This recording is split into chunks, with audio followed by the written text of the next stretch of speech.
Before U.S. President Donald Trump took office, the Liberal government was asleep at the wheel.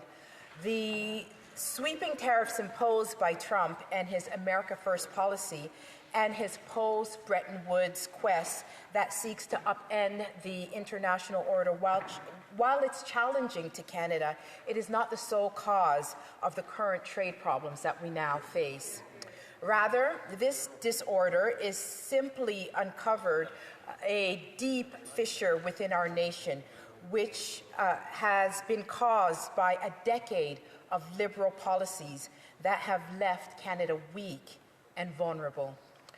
Far from being the maple leaf, elbows up patriots they presented themselves to be, the Liberals have questioned Canada's ethos and have undermined the national sovereignty over the last 10 years.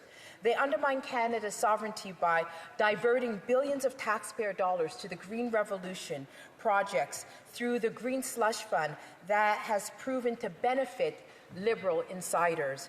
They betted against the oil and gas sector by shutting down pipeline projects while favoring the green investments from foreign autocratic countries with worse environmental records than Canada. The social fabric of our nation and our society was also eroded during the last 10 years of Liberal leadership, creating disunity, making us vulnerable to external threats. It's surprising to see the same Liberal Party that attacked our national identity by changing the names of streets, by tearing down statues of national leaders, and by removing national heroes like Terry Fox from our passport, turn around and put their elbows up and become the flag bearers of national pride. We have the third largest accessible oil reserves on the planet that we leave untapped.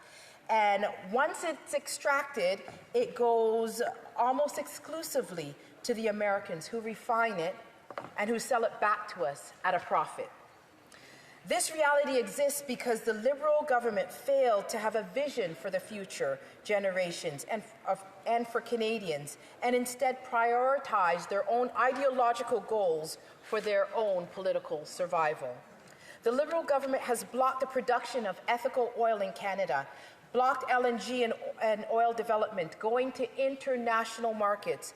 We have failed to build our export capacity, and we have nearly become dependent on the U.S. market.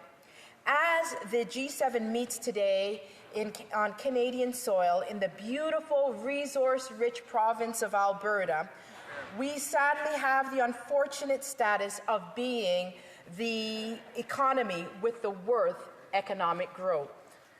The world's economic watchdog, the OECD, forecasts that Canada will experience the slowest growth in real GDP capita among its member countries between now and 2060.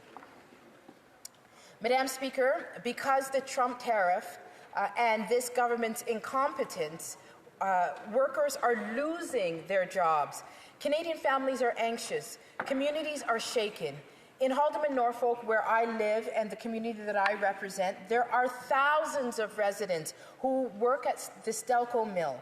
Stelco is a vital part of our community in terms of job, economic activities, and business partnerships. Right now, our community is hearing rumors of layoffs, and they are deeply concerned. Madam Speaker, the Liberal government had 10 years of power. The current Prime Minister was the economic advisor for a large portion of that time. They wasted the opportunity and resources, and they have left Canada vulnerable as a result.